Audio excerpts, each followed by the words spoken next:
Imagine this. A patient walks into your clinic, maybe someone you see regularly, maybe not. You take their blood pressure and whoa, the numbers are, well, they're really high, alarmingly high. Here's the strange part. They say they feel completely fine. No complaints, nothing obvious going on. So what do you do next? And this isn't just some academic exercise. It's something you as clinical associates face pretty often. I mean, globally, something like 1 billion people have hypertension. And some studies, there was one in South Africa's Eastern Cape, found over half the nurses surveyed had it, and almost half of those didn't even know. Even the ones on treatment often weren't properly controlled. It's a huge issue. Yeah, these situations really throw a spotlight on a critical challenge you'll definitely encounter. So today we're taking a deep dive into severe hypertension. It's a condition that really demands your sharpest clinical thinking. Our mission for you listening is pretty clear.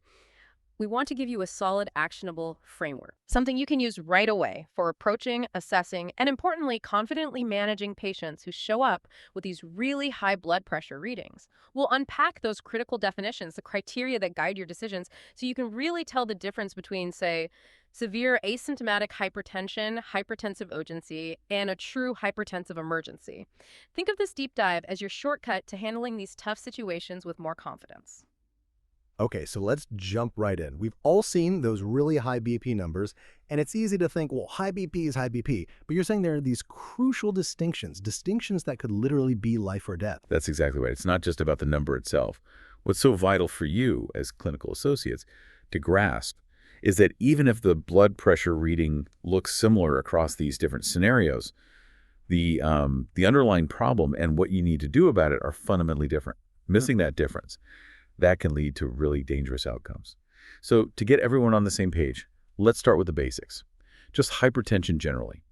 We define that as a systolic pressure, the top number over 140 millimeters of mercury, or a diastolic, the bottom number over 90. And that's based on an average, right? It needs to be properly measured, seated readings, usually at 2 or more visits. We also stage it, pre-hypertension, stage 1, stage 2. Right, the standard definition. But we're focused on the severe end today. Exactly. So the first category we need to talk about is severe asymptomatic hypertension. Here we're looking at a systolic pressure of 180 or higher and or a diastolic of 110 or higher. But the absolute crucial point here, the key takeaway for you, is that the patient feels fine, they are truly asymptomatic, and very importantly, there's no evidence of any acute or progressive damage to their organs. Okay, so 1, 800, 110 or more, but no symptoms and no acute organ damage. Got it. That seems like a really fine line sometimes. What happens when symptoms do start to creep in? Well, that brings us to the next category, hypertensive urgency. The blood pressure numbers are the same, that 180 systolic or 110 diastolic threshold. But here, the patient does have symptoms, or maybe they don't feel much, but you find evidence of progressive target organ damage starting. But, and this is the critical distinction for the next level, there are no immediate life-threatening problems, no catastrophic neurological events, no acute heart failure right now, no sudden kidney shutdown. It's serious, definitely needs attention, but it's not an immediate life-ending crisis. Okay, so urgency means symptoms or some progressive damage, but not imminently life-threatening. What's the top tier then? The real emergency. That's the hypertensive crisis, which we often just call hypertensive emergency. Again, you got that acute, severe elevation in blood pressure. But the defining feature here is active, ongoing, life-threatening damage to vital organs. We're talking about the brain like encephalopathy or stroke, the heart, maybe a heart attack or acute pulmonary edema, the kidneys, acute kidney failure, or even the eyes with severe retinopathy. Historically, this was sometimes called malignant hypertension, and back then the prognosis was awful, almost like a cancer diagnosis. Thankfully, modern treatments have dramatically improved outcomes, which just highlights why getting that classification right early on is so incredibly important for the patient. Wow. Yeah, that line between some symptoms and urgency and active life-threatening organ damage in an emergency, that really feels like the tightrope clinical associates have to walk. What's a common mistake someone might make when trying to sort these out, especially when things are busy? A very, very common mistake is getting fixated only on the number. That absolute blood pressure reading, while obviously important, isn't the sole decider between urgency and emergency. It really boils down to the presence or absence of that acute target organ damage. You could have a patient, right, with a BP of, say, 220 over 120, scary high. But if they're genuinely feeling fine, exam is normal, no signs of organ trouble. That's severe asymptomatic hypertension. Then you could have another patient, maybe their BP is a bit lower, say 19 to 110, but they're showing signs of an acute stroke. that patient is in a hypertensive emergency. It's the organ damage that dictates the emergency status. That makes perfect sense. It's the clinical picture, not just the reading. And this isn't a rare problem overall, is it? You mentioned 1 billion people worldwide. Who tends to present with these really severe forms? Are there specific risk factors we should be looking out for? Absolutely. While it's true that only about 1% of all hypertensive patients end up in the emergency department with a full-blown crisis, given how many people have hypertension, that's still a lot of patients. And yes, there are patterns. Men seem to have these crises about twice as often as women. And for you, as clinical associates, knowing the risk factors helps guide your questioning. We often see these severe cases in older patients, maybe over 65. Also, individuals who don't have regular access to primary care, people with, let's say, less healthy lifestyle choices, and this is a big one, patients who aren't taking their prescribed blood pressure medications consistently or at all. Non-adherence is Yeah, huge. it really is. And don't forget illicit drug use. Cocaine, amphetamines, they can definitely trigger severe hypertensive episodes. It's something you need to ask about. And one more point on risk. While most hypertension, maybe 90%, is essential hypertension, linked to genetics, age, lifestyle, about 10%, is secondary hypertension, meaning it's caused by another underlying condition. It's really important for you to keep an eye out for clues of secondary causes, especially in someone presenting with an emergency. Things like significant kidney disease, endocrine problems like Cushing's or a pheochromocytoma, even pregnancy complications like preeclampsia. Finding that underlying cause is key for long-term management. Right. So understanding the potential why behind the high numbers is crucial too. Okay, so we've got the definition sorted. Now, how do we, as clinical associates, actually approach the patient? What's the practical assessment toolkit look like to figure out which category we're dealing with? Assessment is absolutely key, and it starts really with a good, focused history. You have to ask the right questions. Do they have a known history of hypertension? Is this a new thing or ongoing? How's their control usually? What meds are they supposed to be taking? Are they actually taking them? When was the last dose? Just getting answers to these can tell you so much right off the bat. So nail down the hypertension history and adherence first. Exactly. And then don't skip the social history. Specifically, ask about recreational drug use, amphetamines, cocaine, things like that. It can be awkward, but it's necessary. Then a thorough review of symptoms is vital. You need to actively probe for symptoms that might point to target organ damage, even if they seem minor to the patient. Ask about severe headache, any blurred vision, unusual fatigue, shortness of breath, what we call dyspnea, chest pain, feeling dizzy or off balance, vertigo, nausea, vomiting, or even acute severe back pain, which could suggest aortic dissection. These are your red flags. Those are definitely critical questions. So, history gives clues. What about the physical exam? What are we specifically looking for when that patient with really high BP is right there in front of us? The physical exam is where you confirm or refute the suspicions raised by the history. And it starts with getting the basics right. Accurate blood pressure measurement is non-negotiable. Check it in both arms. Use the right cuff size. A cuff that's too small will give you a falsely high reading, especially in heavier patients. That's a common pitfall. Good point about the cuff size. What next? Then, use a systematic approach. The ABCDE primary survey is great here. Quickly assess their airway, breathing, circulation. Then D for disability, do a quick neuro check. Are there focal deficits? Weakness on one side, slurred speech. And E for exposure, you need to be able to see the patient properly to assess them. After that initial safety check, you move to a more targeted organ system exam. Listen to the heart and lungs carefully. Are there crackles suggesting pulmonary edema? Fluid in the lungs. That points towards heart failure. Check the abdomen, any masses, tenderness. Listen for bruits over the renal arteries or aorta. Check their peripheral pulses. Are they equal, strong, weak? And if you have the equipment and training, fundoscopy, looking at the back of the eye, is incredibly valuable. Seeing things like flame hemorrhages, cotton wool spots, exudates, or swelling of the optic disc, papilledema, grade 3 or 4 retinopathy, that's direct evidence of acute organ damage right there. That's a really comprehensive check. So when do we need to go beyond the physical exam? When do lab tests or imaging come into play to really nail down if there's organ damage? Right, the history and physical give you strong clues, but sometimes you need confirmation or quantification. For the initial diagnostic workup, you'll usually start with some basic labs.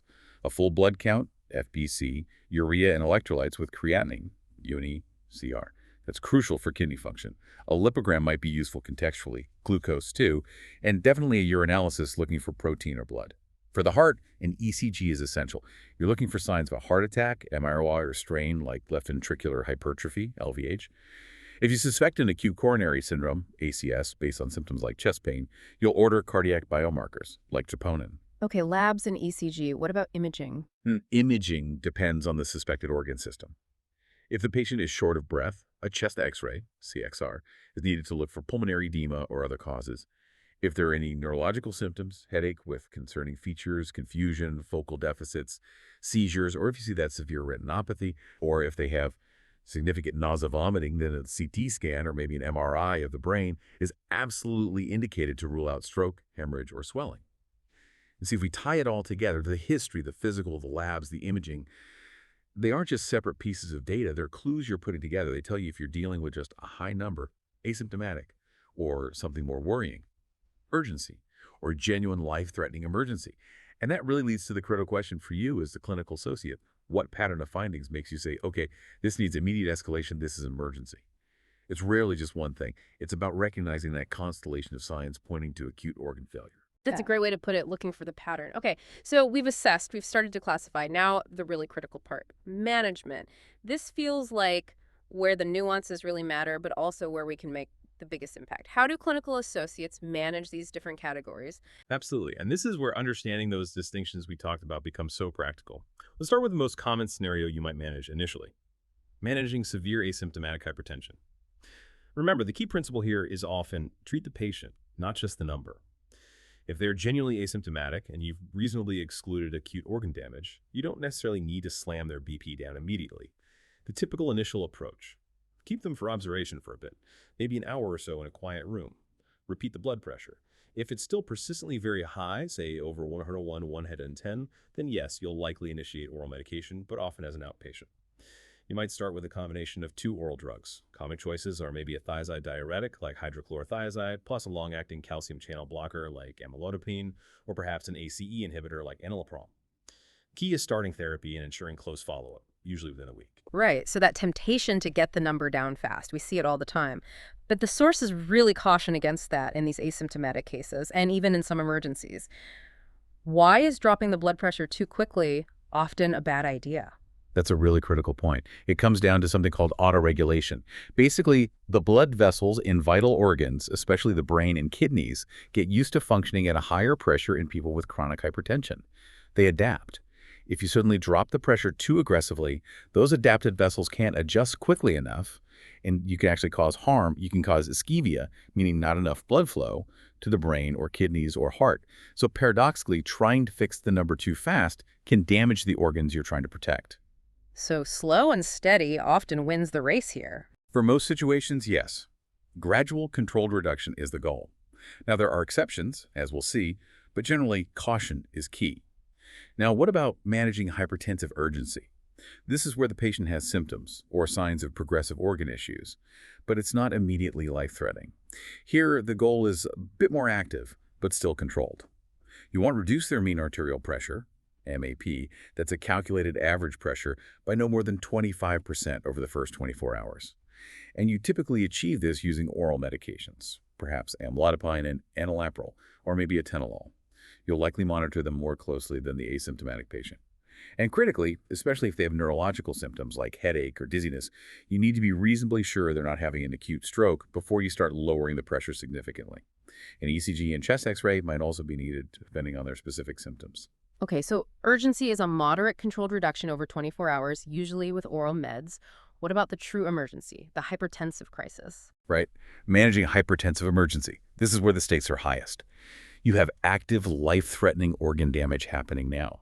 Remember those examples: encephalopathy, stroke, heart attack, pulmonary edema, acute kidney failure, aortic dissection, eclampsia. Here, immediate action is required. You need to lower the blood pressure more rapidly, but still in a controlled manner. The general goal is to reduce the BP by no more than 25% within the first hour or two. Then you aim to decrease it further, maybe down to around 160-100 millimol Hg over the next 2 to 6 hours. It's faster, but still avoids that precipitous drop we talked about. Still controlled, even in an emergency. Are there times when you do need to drop it super fast? Yes, there are crucial exceptions. The big one is acute aortic dissection. If you suspect the large artery coming off the heart is tearing, that's a surgical catastrophe waiting to happen. You need to get their systolic pressure down very rapidly, ideally to between 100 and 120 millimole Hg within about 20 minutes. That is an aggressive target. The other major exception, or rather different approach, is acute ischemic stroke. Here, it's almost the opposite. You generally don't lower the blood pressure unless it's extremely high, like over 105, 110 if they might get clot-busting drugs, or over 2,120 if they're not a candidate for those drugs. The brain needs that higher pressure to perfuse around the blocked area. Lowering it too much can worsen the stroke. Wow, those exceptions are critical to know. Aortic dissection needs rapid lowering. Ischemic stroke often needs permissive hypertension. So what medications are the workhorses in these emergency situations? What would a clinical associate typically see being used? In emergencies, we almost always use intravenous IV medications because they work quickly and we can titrate the dose precisely. A really key drug is labetalol. It's a combined alpha and beta blocker. It lowers blood pressure effectively, but it also helps control the heart rate, which is often beneficial. Plus, it generally doesn't harm blood flow to the brain or kidneys. It works fast, lasts a few hours, and is a good choice for many emergencies, including aortic dissection, often with other agents, encephalopathy, and stroke when lowering is indicated. Labetalol is a common one. Any others? Sure, we might use IV nitroglycerin, especially if there are cardiac issues like pulmonary edema or chest pain. In pregnancy-related emergencies like eclampsia, hydralazine, or labetalol are often used. There are others too, like nicardipine or esmolol, depending on the specific situation. But there's a really important warning, especially regarding those hyperadrenergic states. Think cocaine overdose or a pheochromocytoma, which is a rare adrenaline-producing tumor. In those cases, you should never use a beta blocker like labetalol or esmolol by itself initially. If you block the beta receptors without blocking the alpha receptors first, you can get unopposed alpha stimulation, which clamps down blood vessels even harder and can make the hypertension dangerously worse. You need alpha blockade first, or a combined agent like labetalol. That's a crucial safety point. Avoid isolated beta blockade in suspected cocaine use or pheo. Okay, this is complex. Let's try to make it more concrete with those case examples you mentioned. They really help illustrate the decision making. So, case one. You have an 86-year-old woman. She comes in after a nosebleed, epistaxis. Her BP is 2,000 on 20. She's known hypertensive but stopped her meds a couple of months ago, reports no other symptoms right now. Based on our definitions, how do you approach her? Okay, so applying our framework, BP is very high, meets severe criteria, but she's asymptomatic apart from the nosebleed itself, which is likely a consequence of the high BP, not a sign of acute life-threatening organ damage like stroke or heart failure. So you'd classify her as having severe asymptomatic hypertension management. You'd want to monitor, maybe let her rest quietly for an hour, repeat the BP. If it stays that high, you'd likely start or restart oral antihypertensives, maybe amlodipine and an ACE inhibitor, and arrange for close outpatient follow-up within the week. No need for IV drips or aggressive immediate lowering based on this info. Assess, classify, then treat appropriately. Perfect. Illustrates that treat the patient, not the number idea for asymptomatic cases. Now, slight twist. Case 2. Same 86-year-old woman, same BP of 2,120. But this time, her main complaint is a headache, and she says it's been bothering her for about 2 weeks. How does this change things? A headache is a symptom. This is a really common scenario and a great teaching point. Yes, headache is a symptom, but the context is key. A headache that's been present for 2 weeks, even with very high blood pressure, is much less likely to represent an acute hypertensive emergency like encephalopathy. Yeah. It's far more probable that the chronic headache is causing pain and stress, which is contributing to the high blood pressure reading, rather than the high blood pressure suddenly causing a dangerous acute headache. So the headache might be the cause, not the effect in this case. Exactly. So while you need to assess her carefully, this presentation doesn't scream hypertensive emergency. It's not even typical hypertensive urgency in the sense of needing rapid BP reduction. Your primary focus here would likely be on treating the headache itself with appropriate analgesics. Often, once the pain is better controlled, the blood pressure will come down significantly on its own. You'd still address the chronic hypertension, likely restarting her outpatient meds and ensuring follow-up, but you wouldn't rush to aggressively lower the BP based solely on that chronic headache. Again, treat the patient and the likely underlying cause of their immediate distress. Those examples really clarify the thinking process. Okay, so we manage the acute event, but what about after that? What's the bigger picture here? Why is thinking about long-term follow-up and the potential why behind the hypertension so important for clinical associates? That's absolutely crucial, the long game, as you put it. Firstly, Remember that secondary causes of hypertension, those underlying conditions, are actually more common in patients who present with a hypertensive emergency compared to the general hypertensive population. So, especially after stabilizing someone from a crisis, you as a clinical associate need to keep your radar up. Are there clues suggesting kidney disease, an endocrine issue? Investigating that why can be critical for preventing recurrence. Secondly, and this is huge, adherence to long-term medication is everything. It is the single most important factor in preventing future hypertensive crises and reducing the long-term damage to organs like the heart, brain, and kidneys. Sadly, studies show that a large percentage of patients who survive a hypertensive emergency end up back in the hospital with another one if they don't get good, consistent outpatient follow-up and support. Clinical associates are perfectly positioned to bridge that gap, providing education, reinforcing the importance of medication, troubleshooting side effects, ensuring patients have access to care. That continuity is vital. So managing the crisis is just the first step. Preventing the next one is just as important. Okay, that really brings our deep dive on navigating severe hypertension to a close. We've covered those critical differences, severe asymptomatic, urgency, and emergency, and we've walked through that tailored approach to assessment and management that you, as clinical associates, need in your toolkit. It really comes down to this. Your ability isn't just about seeing the high numbers. It's about meticulously looking for those subtle, or sometimes not so subtle, signs of acute organ damage. It's about understanding the why behind lowering BP quickly or slowly, or sometimes not at all initially. That thoughtful approach is what defines truly high-quality care here. So maybe the next time you see that really elevated blood pressure reading, take a pause and ask yourself, am I just reacting to a number? Or am I truly assessing and treating this specific patient, considering all their complexities and risks, to prevent a potential life-threatening crisis? Thinking that way, that really can change a patient's life.